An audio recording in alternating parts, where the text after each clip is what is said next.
E aí, pessoal, tudo bem? Então, hoje a gente vai dar continuidade na verdade, à introdução real da termoquímica, né?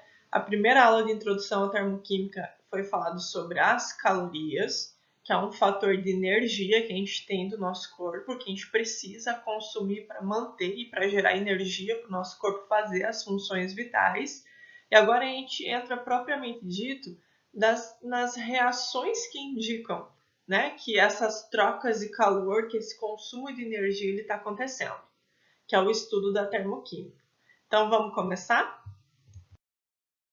Então toda vez que a gente falar em troca de energia, e essa troca de energia ela é uma forma de calor, e todo esse produto dessa energia, desse calor, vai envolver reação química e também altera os estados físicos das substâncias, a gente está falando de termoquímica.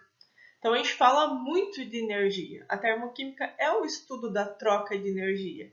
Só que a gente tem que levar em consideração que a gente tem energia de diversas formas diferentes, né? Então, geralmente a gente vai tratar a termoquímica aqui dentro da troca de energia ou da energia como calor ou sob calor. A termoquímica ela pode ser dividida em dois grandes grupos. A gente pode dividir em reações endotérmicas e reações exotérmicas. Uma das formas de reconhecer isso é onde vai aparecer o calor naquela reação. Se uma reação precisa absorver calor para acontecer, né, se o calor faz parte do reagente, né, dessa reação, eu chamo essa reação de reação endotérmica. Agora, se a energia vai ser liberada após essa reação acontecer, a gente chama isso de reação exotérmica. Está liberando energia. Mas a gente vai ver cada uma agora separadamente. Então agora a gente vai ver as reações separadamente e a gente vai ver alguns exemplos do que são essas reações endotérmicas ou exotérmicas, para a gente associar bem com o contexto do nosso dia a dia. Então, toda vez que a gente fala em reação endotérmica, são reações que acontecem quando precisam absorver calor. Então, precisou obter energia para a reação acontecer. Se não tivesse esse calor, essa energia, essa reação não aconteceria. Né? E nós temos aí vários exemplos do nosso dia a dia. Um deles é o fato de você assar ou cozinhar os alimentos. Então, o fogo da churrasqueira, o fogo do forno a lenha, por causa da combustão da lenha, né, da madeira, da queima, ele libera calor.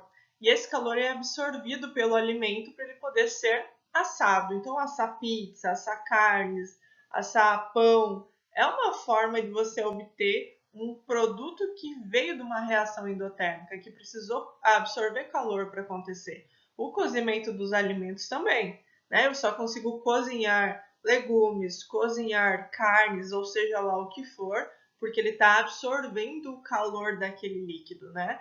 A água ela começa a ferver, ela está superaquecida e aí o alimento consegue absorver aquele calor. Outro exemplo de reação endotérmica é o processo de derretimento do gelo. Né? Você tira lá sua forminha de gelo do freezer, que estava a -2, -3, -4, depende do tipo de freezer que se tem, e aí deixa essa forminha em cima da pia. Aí ele começa a absorver o calor do meio ambiente onde ele se encontra. Por menor que seja esse calor, pode ser um dia frio, mas já é o suficiente para dar aquela diferença de temperatura que ele estava lá no freezer. Então ele absorve esse calor e agora ele começa a derreter, ele começa a mudar de estado. Então não é só obrigatoriamente reações químicas, as mudanças de troca de calor sem reação, né, as mudanças de troca de energia que mudam diretamente de estado de substâncias também são exemplos de reações endotérmicas. Aquelas bolsas de gelo instantâneo que você tem que ou amassar ou mexer, né? Daí ela já começa a liberar ou calor ou gelo, é porque ela conseguiu absorver o calor do meio e aí a sensação que a gente tem é de frio. Pensa que todo o calor que está em volta dela está sendo absorvido para o centro, mas a sensação que a gente tem é que seja uma bolsa de gelo frio, uma bolsa de gelo instantâneo, por isso essa sensação. Nós vamos ver outros exemplos relacionados a isso dentro do laboratório, né? Se tudo der certo. E também o processo de fotossíntese é um exemplo de reação endotérmica, porque ele precisa de calor, ele precisa de luz para poder acontecer, né? Senão esse processo de fotossíntese ele não se realiza se não tiver calor, energia no meio. Belezinha? As reações exotérmicas são aquelas reações que ocorrem agora diferente das endotérmicas. Elas precisam liberar o calor para poder acontecer. Um dos exemplos é a queima de qualquer coisa. Geralmente a queima, a combustão da madeira, ela libera muita energia.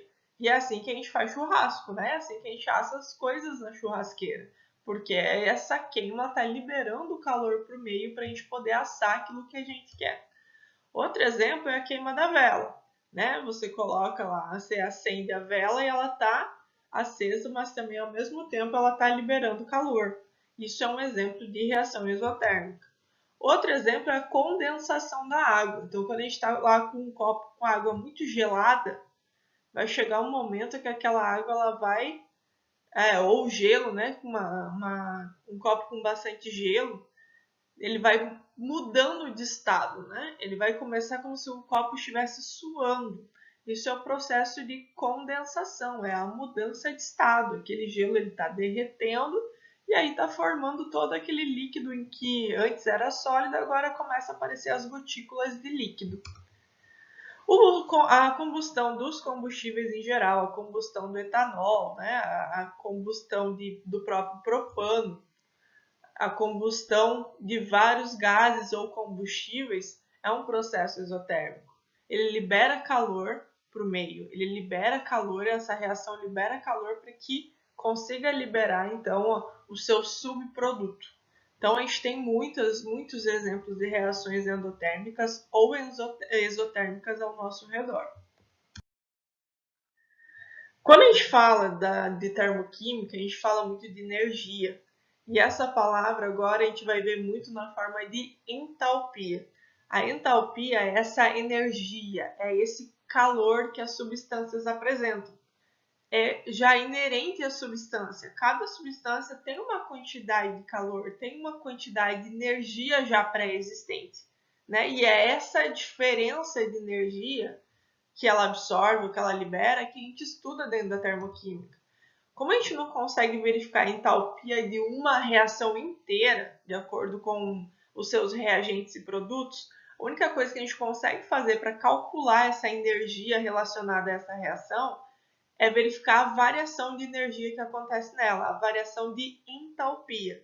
Então, a variação de entalpia é esse ΔH aqui. É ele que indica quanta energia eu tinha nos produtos e quanta energia eu tinha nos reagentes. Essa diminuição da quantidade de energia dos produtos pelos reagentes é a variação de entalpia.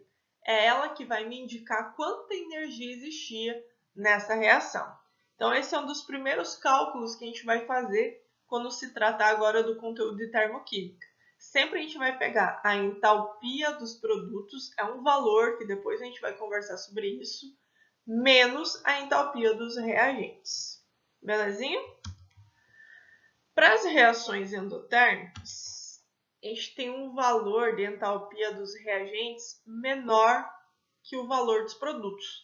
Quer dizer que os reagentes têm menos energia que os produtos, por isso que ele precisa absorver calor ou energia para poder acontecer essa reação, porque ele tem menos do que ele deveria.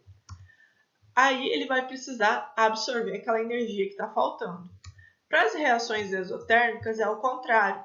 Então os reagentes eles têm muita energia e para que essa reação aconteça eles vão ter que liberar um pouco dessa energia. É como se estivesse tentando deixar equilibrada essa reação, né? Ter a mesma quantidade de energia dos dois lados. Então quem tem pouca energia como reagente precisa absorver para compensar a quantidade de energia dos produtos. Quem tem muita energia como reagente vai precisar liberar para compensar a energia dos produtos. Então, a gente pode ver dessa forma. Então, quem precisou absorver é porque tinha pouca energia como reagente. Quem precisou liberar é porque tinha muita energia como reagente. E a gente vai ver como representar o ΔH, né, a variação de entalpia das reações. E a gente vai começar falando das reações endotérmicas. Então, ela pode ser representada numa reação química, depois a gente vai ver as equações termoquímicas. Isso quer dizer que você vai escrever o teu reagente, e aí vai aparecer calor, né? Pode aparecer isso de diversas formas, ou ele aparece aqui antes da seta, ou na própria seta, indicando que precisou absorver energia para poder produzir o produto ou substância lá seguinte. Outra forma de a gente reconhecer é quando ele falar que ele tem menos energia nos reagentes e mais energia nos produtos. E a outra forma, e a que mais aparece para nós, é por meio de um gráfico, né? As reações endotérmicas, elas têm essa característica.